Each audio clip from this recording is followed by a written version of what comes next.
The Kolbrin Bible. Chapter 1. Divine Origins. Mortal understanding is circumscribed by the boundaries of human ignorance, and human comprehension is constrained by the reality of the Spirit. It is imprudent for man to attempt the apprehension of that which lies beyond his capacity, for such an endeavor inevitably leads to disbelief and madness. Yet man is forever destined to overreach himself, ceaselessly striving for that which continually eludes his grasp. In his profound frustration, he substitutes the obscure and the unknowable with concepts tailored to his own understanding. Although such surrogates may offer but a meager reflection of the truth, even a fractured reflection is of greater worth than none at all. There exist no absolute beginnings upon the earth, for all that transpires here is merely the effect of causes originating elsewhere. Who among men can definitively decree whether the seed or the plant emerged first? In truth, it is neither, for both were preceded by a prior entity, which in turn was preceded by something still more ancient.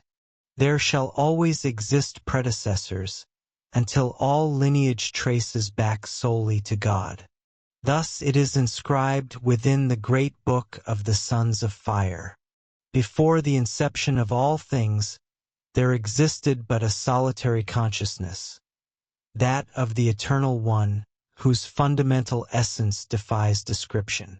This was the singular Spirit, the self-generated, never diminishing, the unknown and the unknowable One, brooding in profound and expectant silence.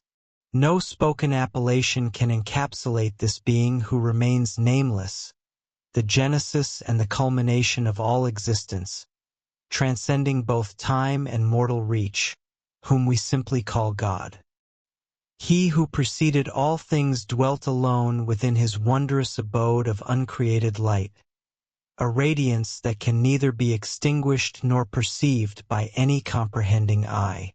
The flowing currents of eternal luminescence had not yet been unleashed.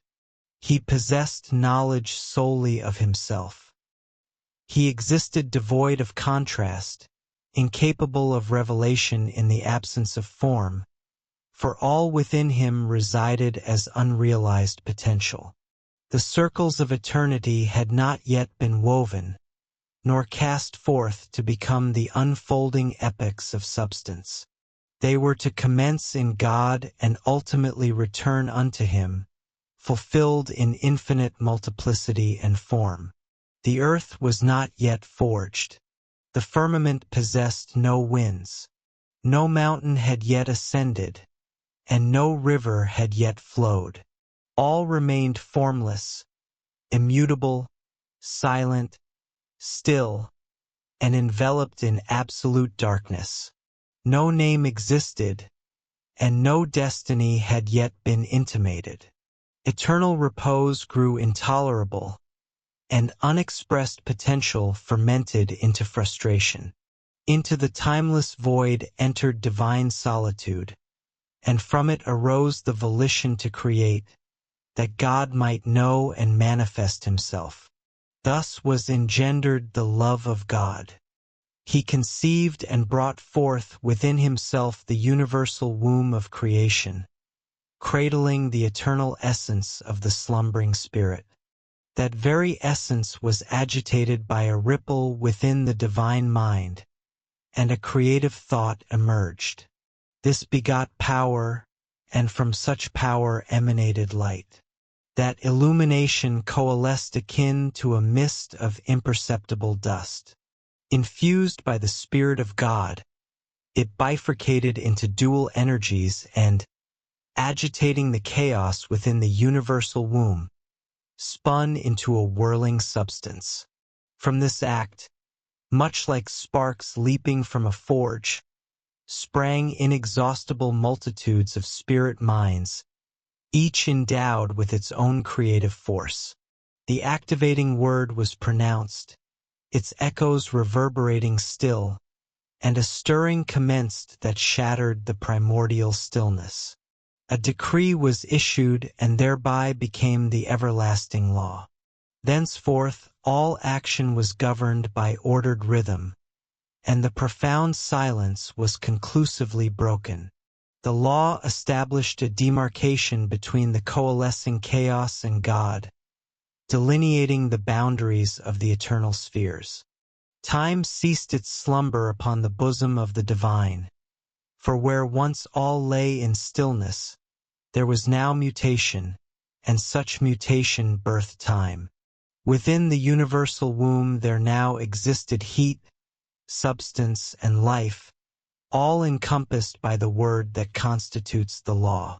The edict went forth that the most minuscule should become the greatest, and that the most fleeting of lives should culminate in an everlasting purpose. Thus the universe emerged, condensed from divine thought, and in so doing, it veiled him from those dwelling within his nascent creation. From that momentous juncture, God became concealed, present solely as a faint reflection within creation. He was veiled to all entities that emanated from him. Creation does not articulate its own rationale, for the law expressly forbids it. Its mysteries must be unearthed by the very phenomena it brings to fruition. All things are finite in nature, each possessing a beginning, a middle, and an end. A purpose devoid of fulfillment would constitute an eternity of frustration. However, the universe was forged with purpose and must, therefore, harbor an ultimate objective. Should all culminate without further consequence, God would remain unmoved by his own handiwork. Yet he fashioned creation into a living majesty, governed by immutable law. The word that precipitated creation had been uttered, and now there followed a second command. Power surged forth and struck the sun, compelling his countenance to shine, thereby radiating light and warmth unto the earth, his sister. Thenceforward, the earth would reside under the aegis of her brother, sheltered by his enduring strength and generosity. The waters blanketing the face of the earth were gathered into their designated expanses, and dry land emerged. Upon the recession of the waters, the earth's surface remained unstable, saturated, and yielding. The sun cast its gentle luminescence upon her, and her exposed terrains hardened as the dampness was banished. He clothed her in fleece and veiled her in fine linen, that she might be modestly arrayed. From the universal womb issued the spirit of life, infusing the heavens with its formidable force. It gazed upon the earth, perceived her pristine fairness, and, overwhelmed by desire, descended from the celestial realms to possess her. It approached not in the pacific guise of a lover, but rather tempestuously, as a ravager. Its breath howled along her desolate corridors and raged amidst her mountain peaks, yet it failed to uncover the sanctuary of her spirit. She had retreated, much as a woman withdraws in the face of aggression, for modesty must never be outraged in submission.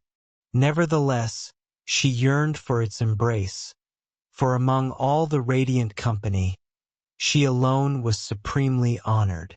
The sun, perceiving her perplexity, wrestled with the spirit of life and ultimately subdued it. Once vanquished and the primordial struggle had ceased, it was delivered by the sun unto his sister. Chastened and pacified, it brooded in absolute silence over the earth's waters, and she was profoundly stirred in response. Primordial eggs of mud, harboring the potential of life, formed within the swamps, at the junctures of the land and the two waters. The sun bestowed its quickening heat, and life crawled forth upon the bosom of the earth. The dust of the land yielded the male, and the dark mist of the waters yielded the female, and together they united and multiplied. The first begot the second, and the union of the two produced the third. The earth was virgin no more, and the spirit of life, having grown old, departed. The earth was left arrayed in the verdant mantle of a matron. Herbage blanketed the face of the land. The waters brought forth fishes and innumerable creatures that glide, writhe, and undulate within the deep, the serpents and beasts of terrible aspect from bygone epochs, alongside reptiles that creep and crawl. There were towering entities that walked, and dragons of hideous configuration cloaked in terror, whose immense skeletal remains may be witnessed unto this day. Thence emanated from the womb of the earth all the beasts of the field and the forest. All the creatures of creation possessing blood within their veins emerged, and the undertaking was complete. Beasts roamed the dry land, and fishes navigated the seas. Avian hosts populated the skies, while worms furrowed beneath the soil. There stood formidable landmasses and towering mountains, expansive barren wastes and heaving oceans. A fertile verdure carpeted the land, and abundant life swarmed within the seas, for the earth now throbbed with the vital energy of existence. Veins of metal lay concealed within her rocks, and precious stones lay hidden deep within the soil. Gold and silver were widely scattered and thoroughly secreted. There lay copper to forge implements, and expansive forests to yield timber. There flourished swamplands rich with reeds, alongside stones sufficient for every conceivable purpose. All things had been prepared, all was in perfect readiness, and now the earth awaited the advent of man. Chapter 2. Spiritual Birth. The love of God penetrated the third veil, transmuting into the seed of souls within the sea of souls. The corporeal form of man God fashioned from water and the elements of the earth, breathing into him the spirit of life, that he might possess vitality. However, in the infancy of his existence, man lived solely to consume, to drink, and to copulate. For, being cognizant exclusively of the earth, he comprehended naught but earthly matters and terrestrial ways. Now the Spirit of God moved across the countenance of the earth, yet it was not of the earth. It encompassed all things and resided within all things, but upon the earth it could not exist apart from anything. Devoid of substance, it remained wakeful. However, upon entering into matter, it slumbered. Consider that which was recounted by the servants of Eben concerning Heavenman, who once wandered the earth. Possessing no earthly substance, he could not grasp its fruits, for he lacked hands. He could not drink of its waters, for he possessed no mouth, nor could he feel the cool winds upon his skin. They recount how the ape tribe Selek, guided by Heavenman, perished in flames before the valley of Lod, with only a solitary she-ape reaching the cavernous heights above. When Heavenman was reborn of the she-ape within the cavern of woe, could he then taste the fruits of the earth, drink of her waters, and feel the coolness of her winds? Did he not find such an existence to be good? This is by no means merely a tale of the courtyard. Man, forged exclusively from earthly substance, could not comprehend that which was not of the earth, nor could spirit alone subdue him. Had mankind not been created, who would have borne witness to God's wisdom and power? Just as the spirit permeates the body of man, so too does God pervade his creation. Therefore, God perceived the necessity for an entity that would bridge earth and spirit, embodying the essence of both. In his infinite wisdom and by the creative impulse that governs the earth, he prepared a vessel for man, for the physical form of man is entirely of the earth. Behold, the momentous day arrived when the spirit, which is of God, was united with the beast, which is of the earth. Then the earth writhed in the agonies of travail. Her mountains swayed violently to and fro, and her seas heaved with tremendous force. The earth groaned across her lands and shrieked through her tempests. She cried out within her rivers and wept amidst her storms. Thus was man born, forged in upheaval and strife.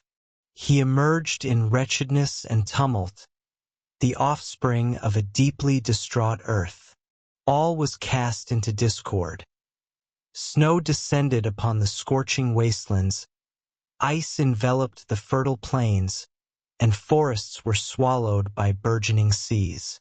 Where blistering heat once reigned, bitter cold took hold, and where no rain had ever fallen, cataclysmic floods surged. Thus did man come forth. Man, the child of calamity. Man, the inheritor of creative struggle. Man, the battleground of profound extremes. The earth nurtured man with cautious affection, weaning him within the hidden recesses of her body. Subsequently, when he had matured sufficiently to be lifted up so that he might walk in the uprightness of God, she took him and elevated him above all other creatures. She led him even unto the presence of God, laying him upon his great altar. Though imperfect, bound by earthly limitations, unfinished, ungainly, and unlearned, he was nonetheless presented with great pride to the Creator of the earth. He was not her firstborn. Rather, man was the son of earth and the grandchild of God, the heir to tribulation and the pupil of affliction. God beheld man, the offering of the earth to her Lord, lying unconscious upon the high altar, a sacrifice unto him and a dedication to the spirit of fate. Then, descending from unfathomable heights and from behind the impenetrable veil, God approached the altar and breathed into man the breath of eternal life. Into his slumbering body, God implanted a fragment of himself, the seed of a soul and the spark of divinity. Thus, mortal man became the heir of God and the inheritor of immortality. Henceforth, he was to hold dominion over God's earthly estate. However, he was also tasked with unraveling the circles of eternity, and his destiny was ordained to be one of everlasting seeking and striving. Man slept, yet God opened the great eye within him, and man beheld a vision of unsurpassed glory. He heard the voice of God saying, "O man, into your hand is now placed the tablet of your inheritance, and my seal rests upon it. Know that all you desire within your heart may be yours, but it is first necessary that you be taught its true value. Behold, the earth is replete with things of utility. They are prepared for your hand with deliberate purpose, yet the task falls upon you to seek them out and master their use. This shall serve as your tuition for the management of your inheritance. Whatever you discern to be good, seek it earnestly, and it shall be found. You may plumb the depths of the seas and pluck the stars from the firmament. You may dwell in everlasting glory and savor eternal delights. Above, below, and all around, there is nothing beyond your grasp. All, save for a single exception, is yours to attain." Then God laid his hand upon man, saying, "Now you are even as I, save that you slumber there, enclosed within matter in the kingdom of illusion, whilst I dwell here within the freedom of reality and truth. It is not for me to descend unto you, but for you to reach out unto me. Man then beheld a vision of glory that encompassed even the spheres of splendor. Unbounded wisdom filled his heart, and he gazed upon beauty in its absolute perfection. The ultimate paradigms of truth and justice were unveiled before him. He became one with the profound peace of eternity, coming to know the joys of unceasing gladness. The eternal ages of time unrolled like a scroll before his eyes, and he saw inscribed thereon all that was destined to become and occur.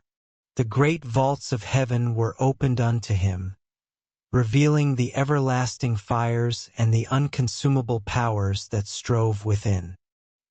He felt within himself the stirring of an inexpressible love, whilst unlimited designs of grandeur permeated his thoughts.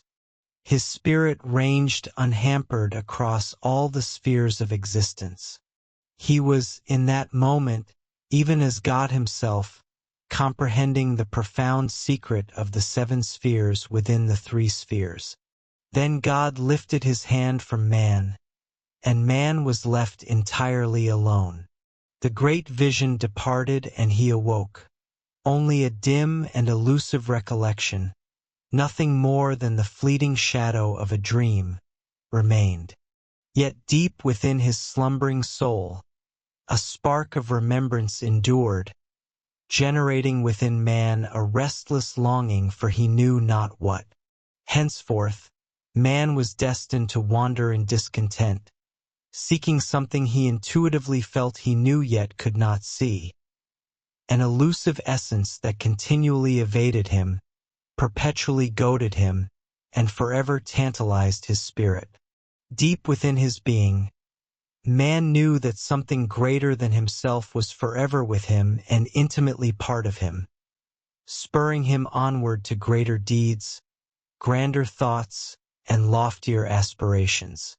It was a presence stretching far beyond his own existence, scarcely realized and never fully found, which whispered to him that the radiance observed upon the horizon was but a dim reflection of the hidden glory lying just beyond it. Man awoke with the revelation and the vision gone. Only the grim reality of the earth's untamed vastness now surrounded him. Nevertheless, when he arose and stepped down onto the bosom of his Mother Earth, he remained undaunted by the formidable powers that beset him or by the sheer magnitude of the task ahead. Recognizing within his heart that his destiny lay far beyond the squalor of his immediate environment, he stepped forth nobly, gladly accepting the challenge. He was now a new man. He had been profoundly transformed. Casting his gaze upward, he beheld the glory of the heavens. He observed the beauty that surrounded him, coming to know goodness and perceiving things that were not of the earth. The brilliant vision of eternal values arose clearly before his inner eye. His spirit was actively responding to its environment. Man was now, in essence and truth, truly man. The nature of man upon the earth was patterned after the nature of things in heaven, and man possessed all things as latent potential within himself, save for divine life. However, he was as yet an untrained and undisciplined child, still nurtured simply upon the comforting bosom of the earth. As man grew in stature, the earth was not indulgent, for she disciplined him with unyielding firmness. She remained ever strict and uncompromising, frequently chastening him with fierce blasts of displeasure. It was indeed the rigorous upbringing of one destined for true greatness. He was made to suffer the bitter cold, that he might learn to clothe himself. He was sent into the barren wastelands, that his limbs might be strengthened, and he was cast into the deep forests, that his eye might become keen and his heart unwavering. He was continuously perplexed by difficult problems and was set the arduous task of unraveling the myriad illusions of nature. He was relentlessly beset by hardships of every conceivable description. He was severely tested with frustrations and cunningly tempted by allurements, yet never did the earth relax the strict vigilance of her supervision. Thus, the child was raised sternly, for he required the fortitude, courage, and cunning of a true man to adequately prepare him for the monumental tasks that lay ahead. He grew astute and sinewy in the hunt, becoming profoundly adaptable and capable of surmounting any untoward occurrence. Overcoming the bewilderment of his earliest days, he deduced explanations for the perplexities of his surroundings. Nevertheless, the struggle for knowledge, the imperative of adaptation, and the sheer effort to survive were never relaxed. The Earth Child was rigorously trained and disciplined. He was never unduly pampered. He cried for sustenance and went hungry. He shivered and was cast out. He was plagued by illness and driven deep into the forest. Weary, he was lashed by tempests. Thirsty, he found the waters entirely desiccated. When he was weak, his burdens were magnified, and in the very midst of his rejoicing, he was struck down by sorrow. In moments of profound frailty, he cried, "Enough!" and doubted his destiny. Yet invariably, a force fortified and encouraged him, ensuring the earthling never forfeited his godlike essence. For man remained irrevocably man. He was not cowed, nor was his spirit broken, for a wise God understood his inherent limitations.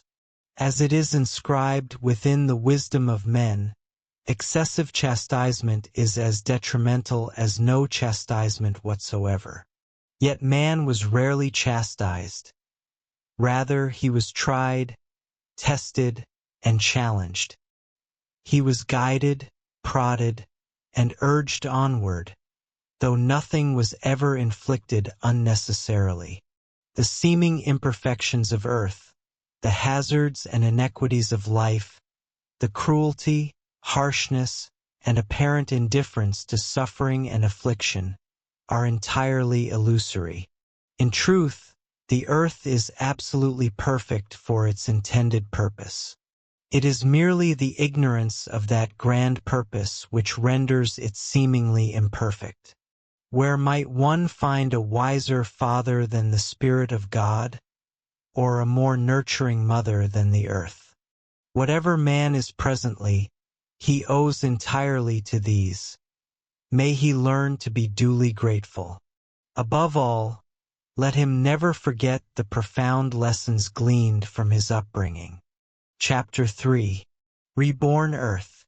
It is a recognized truth descending through the narratives of antiquity that there was not merely a single creation, but two, an initial creation and a subsequent recreation. It is a fact acknowledged by the wise that the earth was once utterly annihilated, only to be reborn upon a second wheel of creation. During the era of the earth's great devastation, God summoned a dragon from the heavens to descend and encompass her completely. The Leviathan was a terror to behold. It lashed its formidable tail and exhaled fire and searing coals, inflicting a cataclysm of unimaginable magnitude upon mankind. The creature's form was wreathed in a cold, brilliant luminescence, while beneath, upon its belly, emanated a ruddy, ominous glow. Behind it trailed a billowing wake of smoke. It spewed forth cinders and incandescent stones, and its exhalations were so foul and putrid that they poisoned the very nostrils of men. Its passage provoked tremendous thunderings and lightning strikes that rent the thick, darkened firmament asunder, searing both heaven and earth with intense heat. The seas were unloosed from their ancient cradles and surged upward, inundating the landmasses. A dreadful, piercing trumpeting resounded, overpowering even the fierce howling of the unleashed gales. Stricken with profound terror, men were driven to madness by the dreadful spectacle raging within the heavens. Bereft of their senses, they dashed about in a crazed frenzy, utterly devoid of reason or comprehension of their own actions. The very breath was forcefully drawn from their bodies, and they were scorched by a peculiar, suffocating ash. Then the entity passed, leaving the earth enshrouded in a dark, glowering mantle, which was illuminated from within by a sinister, ruddy light. The bowels of the earth were torn asunder in violent, writhing upheavals, while a howling whirlwind rent the mountains apart. The unbridled wrath of the celestial behemoth was thus unleashed across the heavens. It thrashed about in a flaming fury, roaring with the resonance of 1,000 thunders, and poured down fiery destruction amid a maelstrom of thick, black blood. So overwhelming was this fearsomely aspect entity that memory mercifully abandoned man, and his thoughts were smothered beneath a heavy cloud of oblivion. The earth violently disgorged great gusts of foul vapors from dreadful chasms that gaped wide across the land. This noxious effluvium bit at the throat, driving men to madness before ultimately claiming their lives. Those who did not perish in this manner were either suffocated beneath a deluge of crimson dust and ashes, swallowed whole by the yawning maws of the earth, or crushed beneath the weight of plummeting boulders. The initial celestial beast was subsequently joined by another, which consumed the tail of its predecessor. Yet, the two could never be observed simultaneously. The sky monster reigned and raged above the earth, battling fiercely to claim dominion over it. However, the many-bladed sword of God hewed them into pieces, and their plummeting remains served to expand both the land and the sea. In this catastrophic manner, the primordial earth was obliterated by a calamity descending from the skies. The very vaults of heaven had breached to unleash monstrosities far more fearsome than any that had ever haunted the restless dreams of humanity. Men and their habitations were utterly eradicated. Only celestial boulders and crimson soil remained where they had once stood.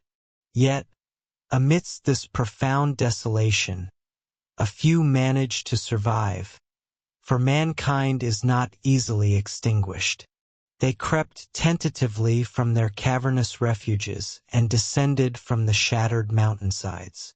Their eyes were feral, their limbs trembled uncontrollably, their bodies shuddered, and their tongues were entirely devoid of articulate control. Their countenances were grotesquely contorted, and their flesh hung slack upon their gaunt frames.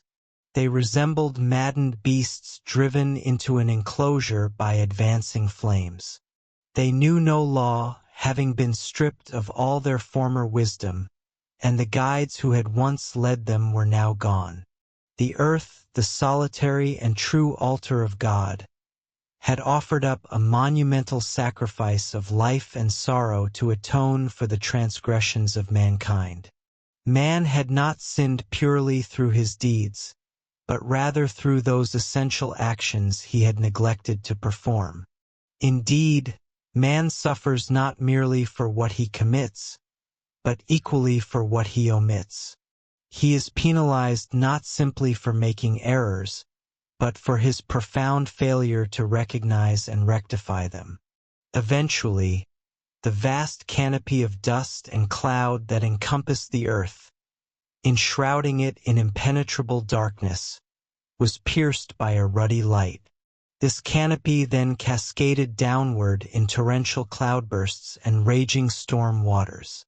Cool lunar tears were wept for the profound distress of the earth and the immeasurable woes of men. When the solar light finally pierced the earth's dense shroud, bathing the landscape in its revitalizing glory, the world once again experienced the rhythm of night and day, for times of illumination and periods of darkness were firmly restored. The suffocating firmament rolled away, and the majestic vaults of heaven became visible to mankind once more.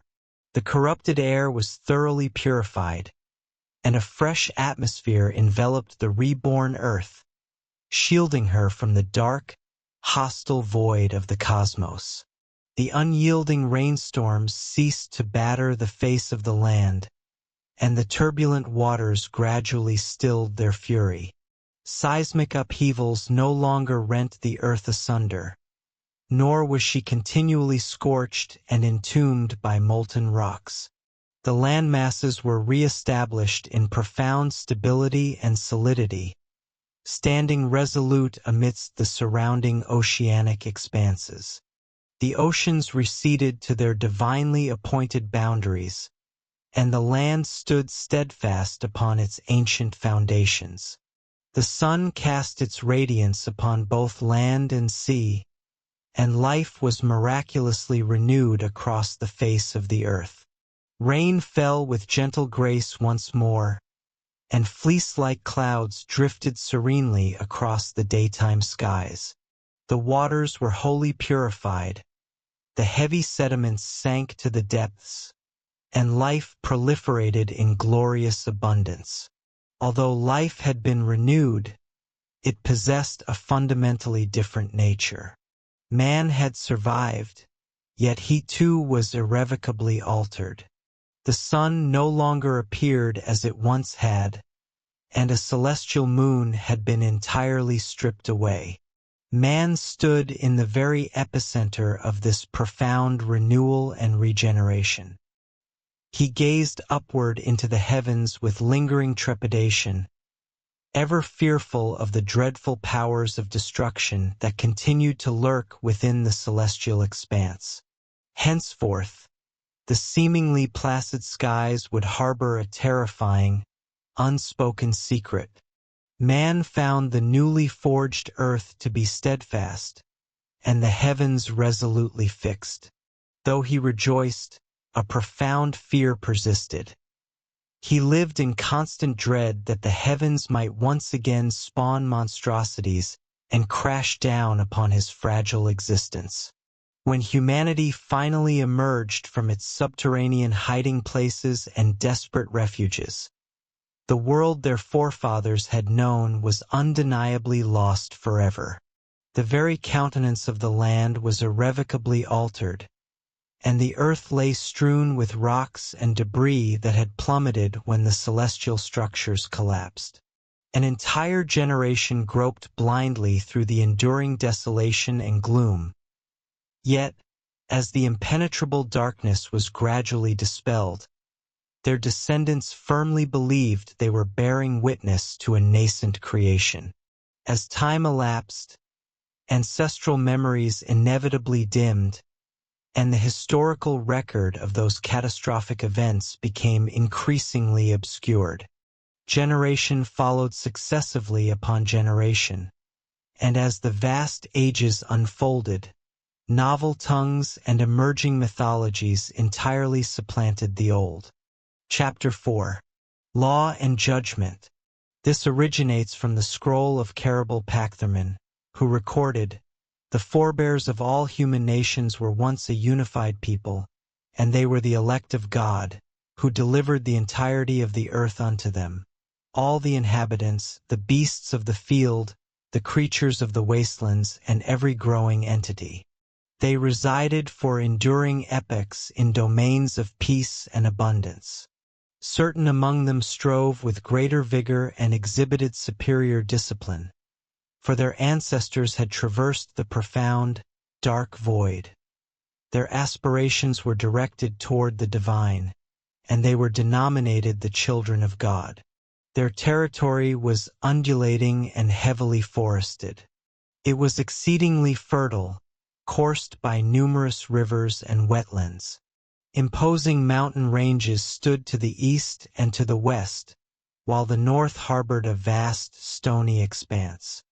Then arrived the day when all creation grew silent and fraught with apprehension, as God manifested a sign in the heavens to herald the forthcoming affliction of the earth.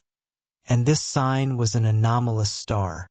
The celestial body swelled and intensified to a blinding luminescence, inspiring profound awe in all who beheld it. It projected horns and emitted a resonant song, proving entirely unlike any phenomenon ever witnessed. Thus men, observing this, conversed among themselves, saying, "Assuredly, this is God appearing in the heavens above us." Yet the star was not God, though it moved in accordance with his grand design. The multitudes, however, lacked the requisite wisdom to comprehend this truth. Thereafter, God revealed himself in the heavens. His voice resonated like the rumbling of thunder, and he was cloaked in smoke and fire. He wielded lightning in his grasp, and his breath, descending upon the earth, precipitated brimstone and blazing embers. His eye was a lightless void, and his mouth an abyss containing the winds of destruction. He encompassed the entirety of the heavens, bearing upon his shoulders a dark mantle adorned with stars. Such was the likeness and manifestation of God in those ancient days. So awe-inspiring was his countenance, and so terrifying his voice of wrath, that the sun and moon obscured themselves in dread, casting a heavy pall of darkness across the face of the earth. God traversed the celestial expanses above with a mighty roar and a resounding trumpeting. Then descended the grim, deathly silence and the black-red, illuminated twilight of impending doom. Immense infernos and billowing smoke erupted from the earth, leaving men gasping for breath. The land was torn asunder and scoured clean by a catastrophic deluge of waters. A vast chasm fractured the center of the land. The torrents rushed in, and the landmass sank beneath the seas.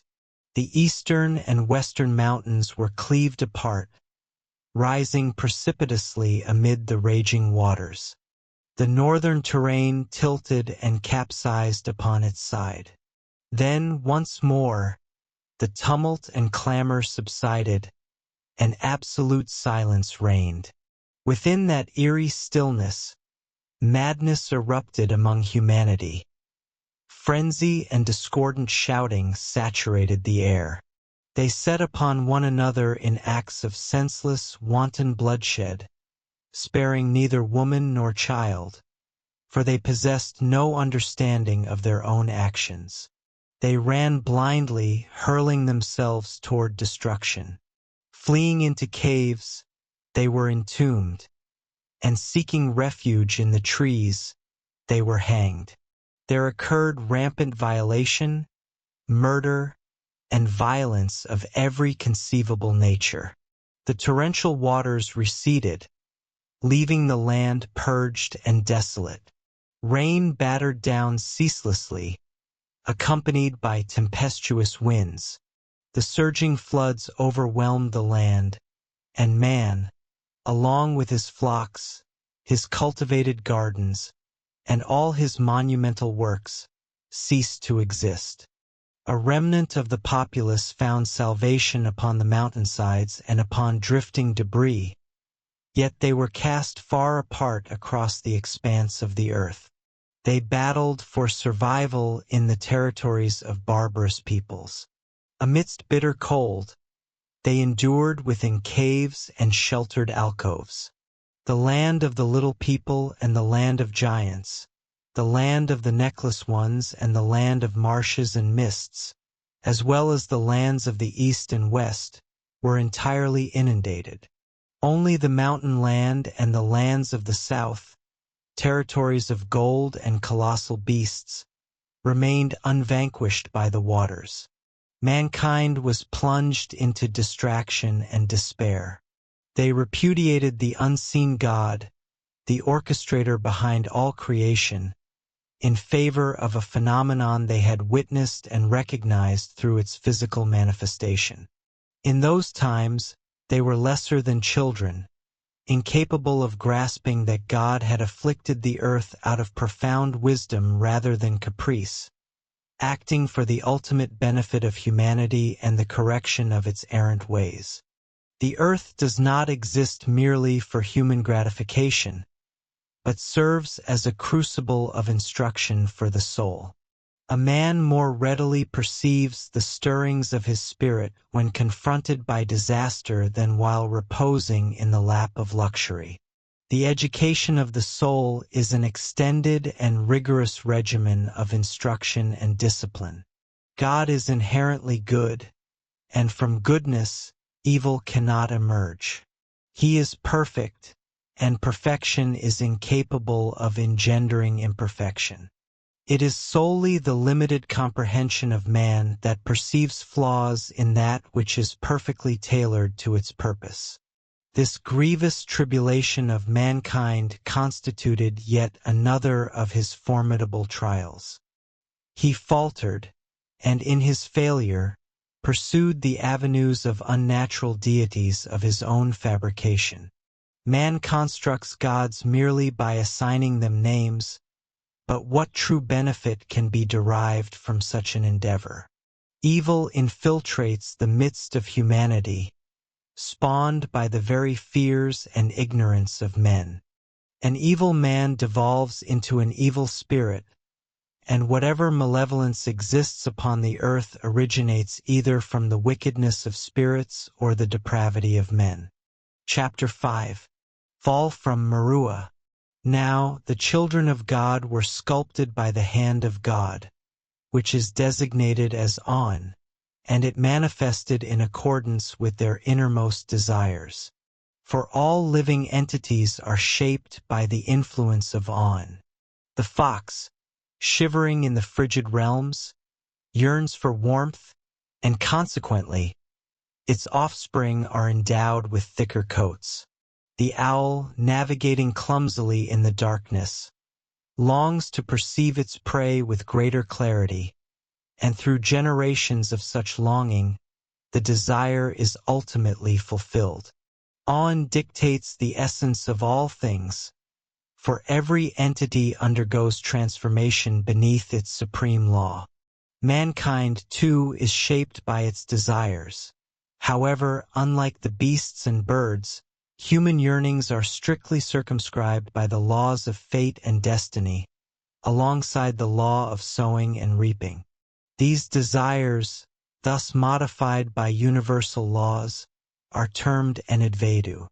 In humanity, as distinct from the avian and animal kingdoms, this force pertains intrinsically to the individual rather than exclusively to his progeny, though the latter are by no means exempt from its influence. Destiny may be compared to a traveler who is compelled to journey to a distant city, regardless of his personal inclination to undertake the expedition. The ultimate destination represents his destiny. He retains the agency to select his route, whether by way of a river or across a plain, scaling mountains or traversing forests, proceeding on foot or by horseback, at a leisurely pace or with great haste, and whatever transpires as a consequence of these choices constitutes fate.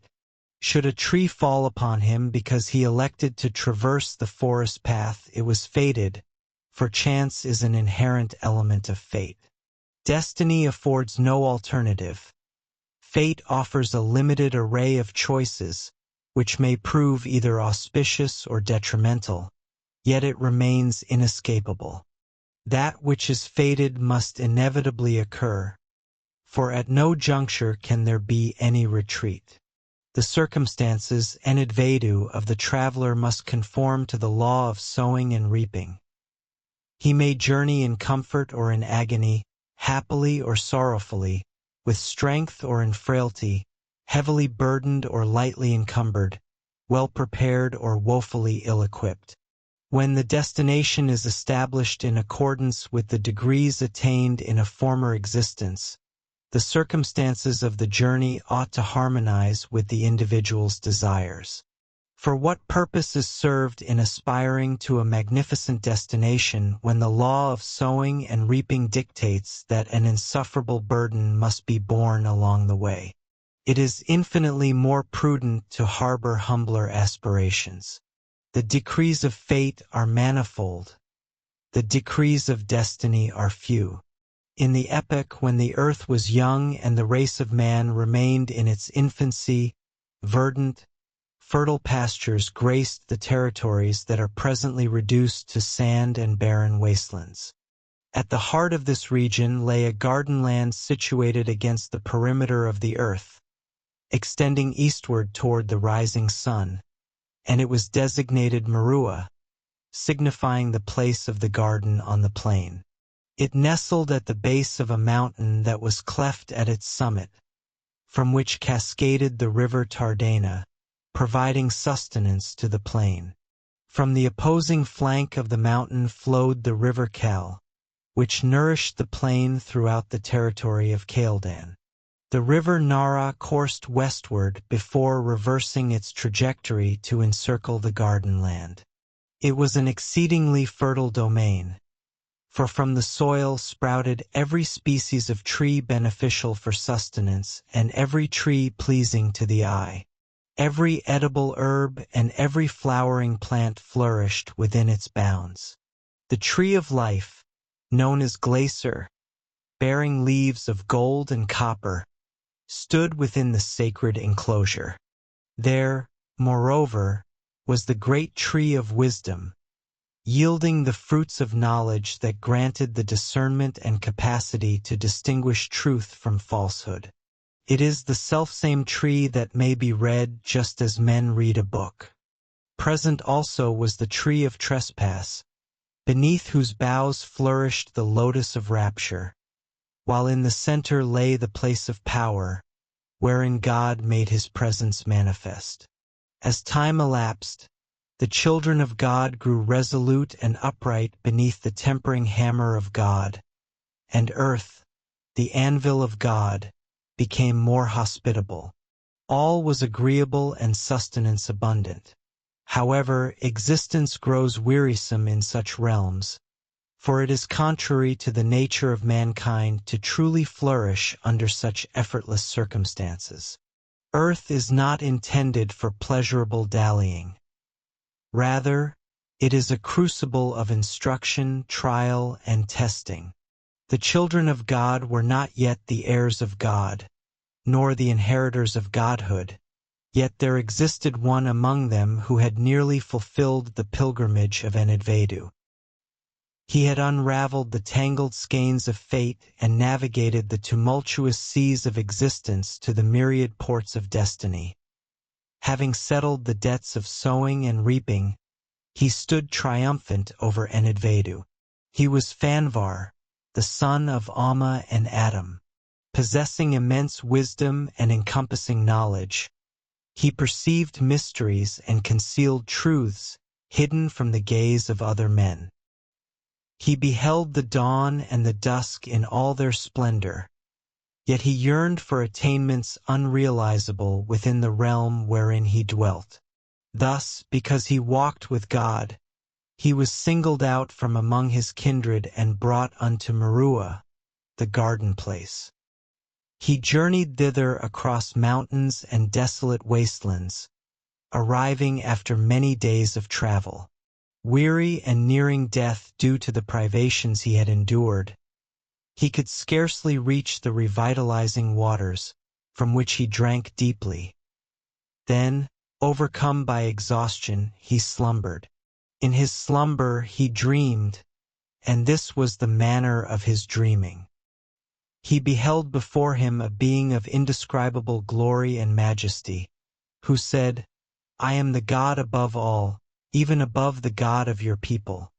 I am that which fulfills the aspirations of men, and I am that wherein they are fulfilled." You, having traversed all the circles of Enidvedu and established your worthiness, are now appointed my governor upon earth, and you shall exercise dominion over all things herein, guiding them in my ways and leading them ever upwards into glory.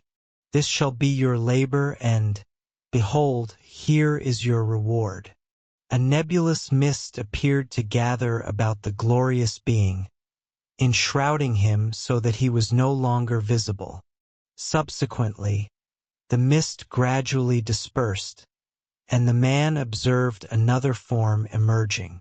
It was the figure of a woman, yet one such as Fanvar had never before beheld, beautiful beyond his utmost conception of beauty, possessing such perfection of form and grace that he was rendered speechless. Nevertheless, the vision lacked substance. She was a wraith, an ethereal entity. The man awoke and sought sustenance from the surrounding fruits, and having refreshed himself, he wandered throughout the garden. Wheresoever he ventured, he perceived the wraith, yet he remained unafraid, for she smiled encouragingly, imparting comfort to his heart. He constructed a shelter for himself and regained his vitality, yet invariably, wherever he roamed, the wraith remained close at hand. One day, near the periphery of the garden, he fell asleep during the heat of the day, only to awaken and find himself encircled by the sons of Botaz, not true men, but yoslings, kindred to the beasts of the forest. Before they could usurp his strength and wisdom, he unleashed himself upon them, slaying several in his righteous rage and might before the remainder fled. When the conflict concluded, he seated himself beneath a great tree, for he had been wounded. Blood gushed from his side and pooled thickly beside him. He grew faint, descending into a profound slumber, and while he slept, a wondrous event transpired. The wraith approached and lay beside him, drawing the blood from his wound upon herself so that it congealed around her form.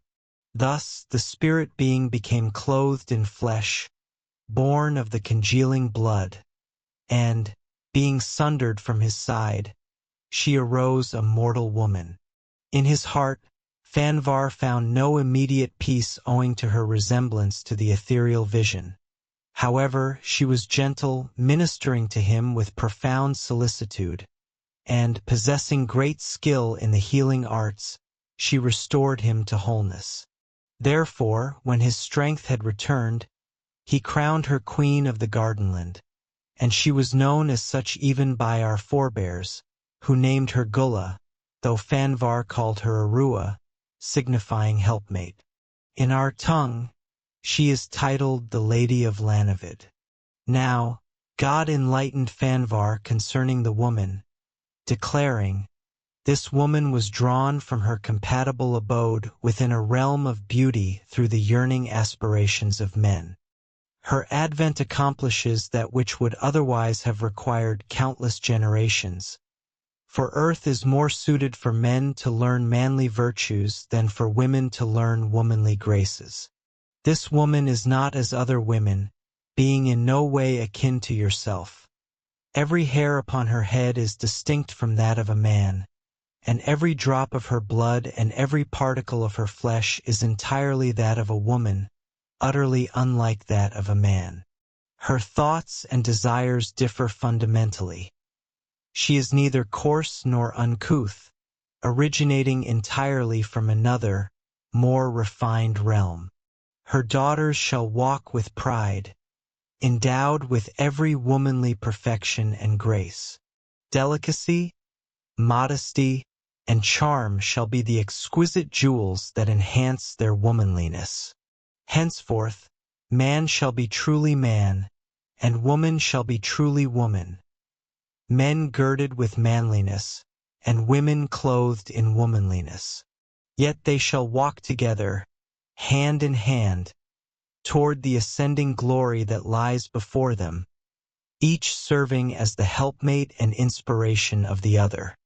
Thus, Fanvar and Arua dwelled in contentment amid boundless fruitfulness, liberated from all afflictions and sickness. They delighted in one another, and by virtue of their differences, they were drawn ever closer together. Arua brought. Do you want access to this and all the complete audiobooks on the channel, plus the ebook version? Click the link in the description or scan the QR code in the left corner of the screen to access our library, where you can listen to your favorite esoteric books without ad interruptions, lock your screen, or use other apps while the narration plays, and even download the ebook version to follow along as you listen. Listen on your computer via web browser, or download the app from the Play Store. After subscribing, you will receive an email with your login details, password, and step-by-step instructions on how to access the books through the Hotmart app.